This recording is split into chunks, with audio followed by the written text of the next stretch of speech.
So రీసెంట్‌గానే 'తండేల్' మూవీకి సంబంధించి 'బుజ్జితల్లి' అనే సాంగ్ రిలీజ్ అయింది. అయితే ఇందులో హీరోయిన్‌గా సాయి పల్లవి చేస్తుంది. సాయి పల్లవిది ఇప్పుడు ఏ సినిమా వచ్చినా కూడా తనకే మొత్తం క్రెడిట్ అంతా వెళ్ళిపోతుంది. లాస్ట్ కొన్ని ఇయర్స్ నుంచి చూస్తున్నాం. తనకే క్రెడిట్ అంతా ఇచ్చేస్తున్నారు. ఈ సాంగ్‌లో కూడా నాగ చైతన్య ఎక్కువ హైలైట్ అవ్వట్లేదు. అండ్ డీఎస్‌పీ గారి మ్యూజిక్ బాగుంది. కానీ తినని ఎందుకు అంత హైలైట్ చేస్తున్నారు? రీసెంట్ టైమ్స్‌లో కొన్ని వచ్చిన మూవీస్‌లో కూడా తిననే హైలైట్ చేశారు. అంటే ఎందుకు సాయి పల్లవి అంత డామినేటెడ్‌గా చూపిస్తున్నారు? అట్లా ఏం లేదండి. సాయి పల్లవి గారు మెయిన్గా అసలు ఆవిడ క్లిక్ అవ్వడానికి కారణం ఏంటంటే డాన్సెస్. సో ఆ డాన్స్ నెంబర్ పడినప్పుడు ఆవిడ డామినేషన్ ఖచ్చితంగా ఉంటుంది. బట్ సినిమా మొత్తం ఆవిడ వల్లే డామినేట్ అయింది, ఆవిడ వల్లే డబ్బులు వస్తున్నాయి అనేది కరెక్ట్ కాదు. మన అమరన్ మూవీ 300 crores దాటింది ఆల్రెడీ కలెక్షన్. సో ఆయనది శివకార్తికేయన్ గారు స్టెప్ బై స్టెప్ 50 కోట్లు, 70 కోట్లు, 100 కోట్లు దాటుకుని ఈరోజు అమరన్ సినిమాను ఆ స్టేజ్కి తీసుకొచ్చుకున్నారు. సో ఆయన కష్టం ప్రతి దశలోనూ ఉంది. మన తెలుగు వాళ్ళు కూడా ఇక్కడ ప్రమోట్ అవ్వడానికి చాలా కష్టపడ్డారు. డాక్టర్, డాను, రెమో ఇలా ఎన్నో పాత్రలు వేసి ఇక్కడ అందరికీ కనెక్ట్ అయ్యి సో అట్లా కష్టపడి ఆ రేంజ్కి ఆయన ఈరోజు వచ్చారు. సో అది పాన్ ఇండియాగా రిలీజ్ అయింది. ఫస్ట్ పాన్ ఇండియా మూవీ అనుకుంటా ఆయనకి అది అమరన్. సో ఖచ్చితంగా అటు హిందీలో కూడా కొంత మంచి పేరు వచ్చింది. అది ఒక మేజర్ స్టోరీ కాబట్టి సో ఆటోమేటిక్గా ఆడియన్స్ చూశారు. మళ్ళీ నెక్స్ట్ సినిమాకి అంత వస్తాయా రావా అంటే తెలీదు. ఖచ్చితంగా మంచి మార్కెట్ అయితే వస్తుంది నెక్స్ట్ సినిమాకి. సో ఇందులో ఏదో సాయి పల్లవి వాళ్ళే వచ్చిందని చెప్పి రుద్దడం అనేది కరెక్ట్ కాదు. అట్లాగే మళ్ళీ ఇందులో కూడా ఈ సాంగ్లో కూడా సాయి పల్లవి బాగుంది అంటే నాగ చైతన్య గారు కూడా ఇప్పుడు అంతకుముందు లవ్ స్టోరీలో కూడా అదే జరిగింది. సో క్రెడిట్ అంతా ఆమెకి ఇచ్చేయడం. ఎందుకంటే ఎప్పుడైనా కూడా ఒక సినిమా ఆడియన్స్ వెళ్తున్నాడంటే 90% ఆడియన్స్ ఎవరి కోసం వెళ్తారు? హీరో బొమ్మ చూసి వెళ్తారు.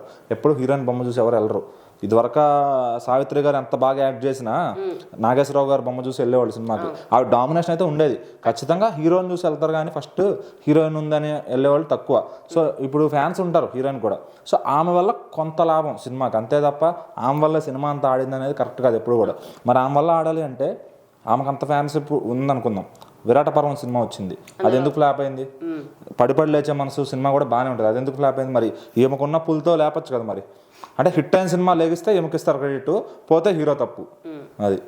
సో మీరు అన్నట్టు తను ఏదైతే సినిమాలలో యాక్ట్ చేసిందో ప్రతి సినిమాకి తన క్రెడిట్ రాలేదు. కొన్ని సినిమాలకు మాత్రమే ఆ హైలైట్ ఏ లెవెల్లో చేశారంటే ఇంకా తన వల్లనే సినిమా ఉంది. ఫిదా సినిమా ఉంది, ఆ ఫిదా కూడా మొత్తం ఏమికి ఒక సాంగ్ తోనే హైబ్రిడ్ పిల్ల అని చెప్పి, కానీ డైలాగ్స్ వల్ల తనకు ఫేమస్ వచ్చింది. అండ్ అదే విధంగా అందులో వరుణ్ తేజ్ కూడా చాలా హైలైట్ అయ్యాడు. బట్ జనాలకి హైబ్రిడ్ పిల్ల అనే ఒక మాట ఆ ఫిదాలోని వచ్చిండే సాంగ్ చాలా హైలైట్ అయింది. అంటే ఒకటండి, డైరెక్టర్స్ హీరోయిన్లకి ఇంపార్టెన్స్ ఇస్తారు.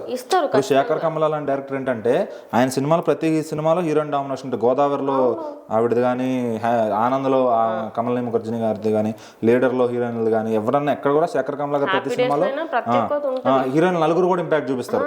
అంటే అట్లా రాస్తారు హీరోయిన్ క్యారెక్టర్ని. సో కొంతమంది ఇప్పుడు మన కమర్షియల్ డైరెక్టర్లు ఎట్లా పాటకు ముందు ఒక సీను, తర్వాత ఒక సీను, పాట అయిపోయింది, ఒక 4 సార్లు కనిపించావా వెళ్ళిపోమ్మా హీరోయిన్. అట్లా కాకుండా ఇట్లా ఈమె కూడా అలాగే సెలెక్ట్ చేసుకుంటుంది ఈమెకి ఎక్కడైతే స్కోప్ ఉందో క్యారెక్టర్లో. సో అందువల్ల సినిమా బ్యాలెన్స్ అవుతుంది ఖచ్చితంగా.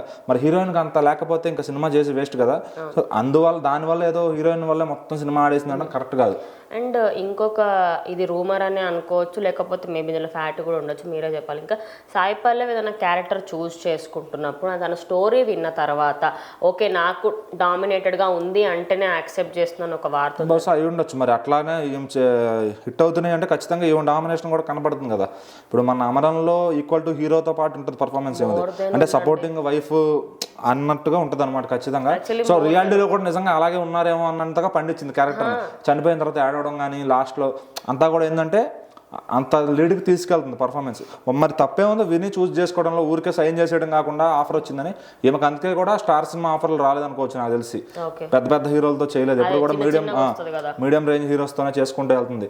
సో ఏ ఒక్క బిగ్ స్టార్తో కూడా సాయి పల్లవి చేసింది లేదు నాకు తెలిసి. అటు సూర్య గారితో, ఇక్కడ నాగ చైతన్య గారిని మాత్రం కొంచెం పెద్ద హీరోలతో చేసిందని చెప్పొచ్చు అంతే.